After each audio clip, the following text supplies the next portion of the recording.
I didn't think I had this many books to talk about, but I guess I'm doing a book haul.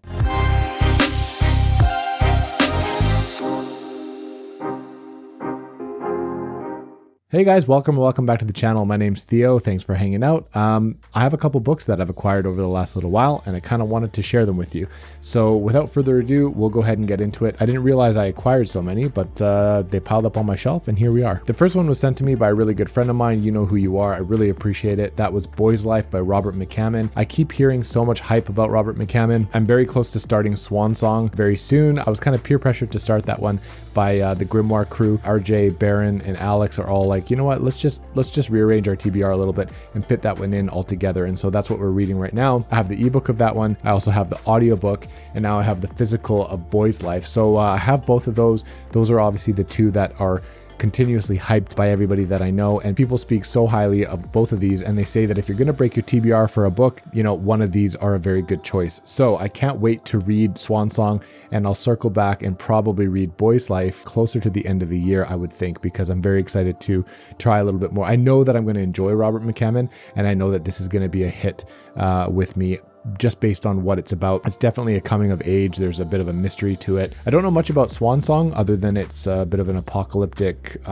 story. A lot of people compare it to The Stand, but the nice thing is that a lot of people who've read both books say that they're actually quite different, because I'd like to read The Stand later this year as well. So anyway, Boy's Life, thank you so much. You know who you are. I really appreciate it, and this will look nice on the shelf. I can't wait to get the physical copy of Swan Song eventually too, hopefully. The next one that I have here is actually the fourth volume of the Villain Saga, and this one is the first manga that I'm probably going to try. I have the first 3 volumes behind me on the shelf, and I've got this one as a very cheap deal on Amazon. It was the cheapest of all of the volumes. I was just browsing, and this came up super cheap, and I heard that the first 3 volumes plus the 4th make up kind of the first arc. Apparently all those chapters plus I think a few of these chapters that go into volume 4 are the arc, and I think it continues on into a different arc in volume 4 as well. But I don't know, I got it for really cheap. I have the first 3, why not add the 4th? And if some of these, you know, tie into the same arc and finish it, then that would be kind of cool. I know that I'm going to enjoy it just based on the Viking aesthetic, the time that takes place, you know, the characters and all that stuff. Even the artwork, I've browsed through it looks really cool. It's going to be something that I pick up on the side when I'm looking for something a little bit different, a change of pace, something a little bit more visual, and something that I can just, you know, kick back and relax and enjoy without paying too much attention, because they're pictures. And now we get into a little bit of a theme with the next few books, which actually I didn't realize until I acquired these, but it looks like I'll be going on a bit of a historical fiction kick, I think, at the tail end of this year, because all the rest of the books are historical fiction. As you guys know, I've really enjoyed the Warlord Chronicle, and I've enjoyed Bernard Cornwell. Whenever I look for stuff that's similar, I always get a list of the same authors and some very popular books. And so, you know, I've acquired a couple that are in line with that sort of historical fiction genre and in the same bracket as Bernard Cornwell and that kind of stuff. So anyway, the next one is Falcon of Sparta. This one is by Con Iggulden, another author that keeps being mentioned to me by other people, as well as all the lists that I try and consult when I'm looking for other popular historical fiction books. So this one is actually pretty cool. I've been wanting to read a little bit more Greek historical fiction. I like the Roman stuff as well, Viking stuff. The Dark Ages stuff is really cool, but I wanted to do a little bit of the Greek stuff as well. My father's Greek, he's from Sparta. He still has family in Sparta, and I'm, I guess, part Spartan. So this is going to be right up my alley. This is about the probably 400 AD, something like that. And it is about the brother of the king of Persia wants to overthrow his brother, the king, and enlists, I think, a mercenary group of like 10,000 Greeks to overthrow his brother, king of Persia. So this one seems pretty cool. The cover is actually really neat. I don't know if you can see that. I don't want to blur it out, but anyway, this one seems really cool. I'm probably going to try this one with a buddy read, actually, I think probably in the next month or two. So yeah, on the same note of ancient Greece and Persia, I have one that was recommended to me an awful lot, and one that actually I saw on a video, a couple different videos, but one I think earlier on I saw the brothers Gwyn mention this one as one of their favorites, and that was Gates of Fire by Stephen Pressfield. This one is one one that I hear talked about an awful lot. It is basically the Battle of Thermopylae, which is, the story of the 300, the Greeks against the Persians. And if you saw the movie 300, that is basically the battle. And so that's this one. This one is supposed to be very, very good. It's definitely on all of the top historical fiction lists that I've came across. And I saw the Brothers Gwyn love this book, and a lot of other people keep recommending this one to me as well whenever I talk about wanting to try a little bit more historical fiction and wanting to get a little bit more of the Greek stuff. So this one is supposed to be really cool, and I can't wait to try this one. It's not a huge book either, which is welcomed. Another standalone. I love it. So I have another standalone historical fiction, and this one is Bernard Cornwell, actually, and this one was recommended to me by a couple people. It's been on a few lists. I know that Alex, Tall Guy Reads, had a wonderful historical fiction video. Go check it out. I'll probably link it somewhere, maybe down below. But it was actually on his list. And then RJ Gibson over at RJ Reads just finished this one and enjoyed it.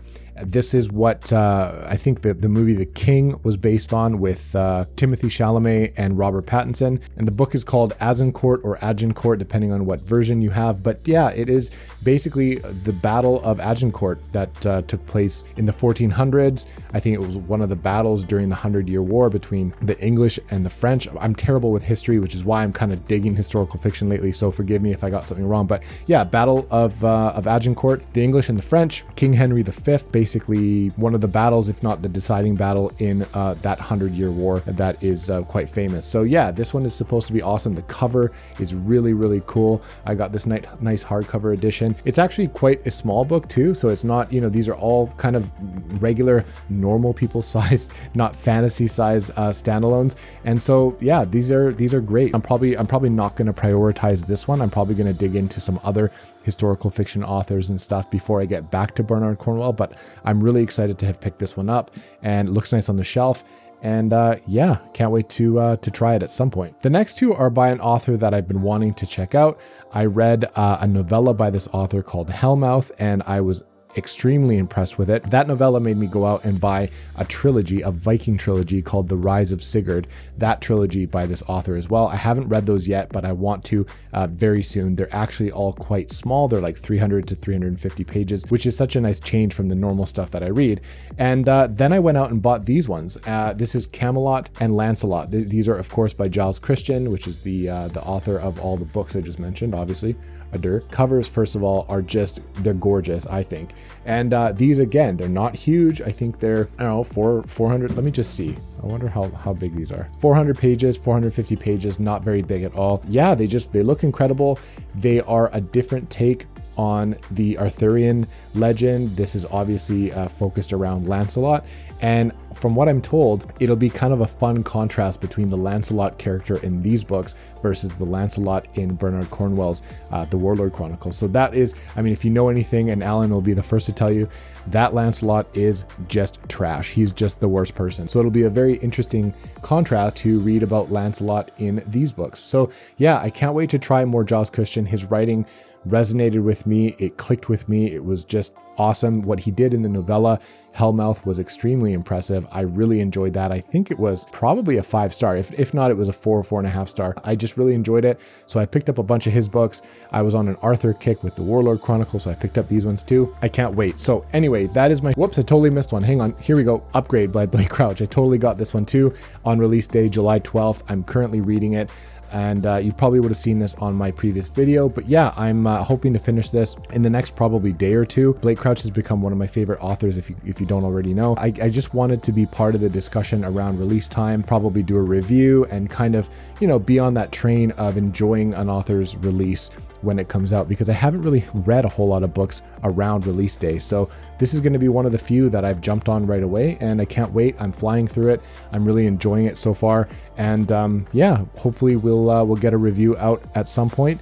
But that's basically it. So that actually concludes my list. Let me know in the comments if you've read any of these and which ones you think I should prioritize. Otherwise, yeah, it looks like I'm going on a bit of a historical fiction kick in the last couple months of 2022. I got a couple, fantasy books and things like that, some series to wrap up and some stuff scheduled for the next couple months.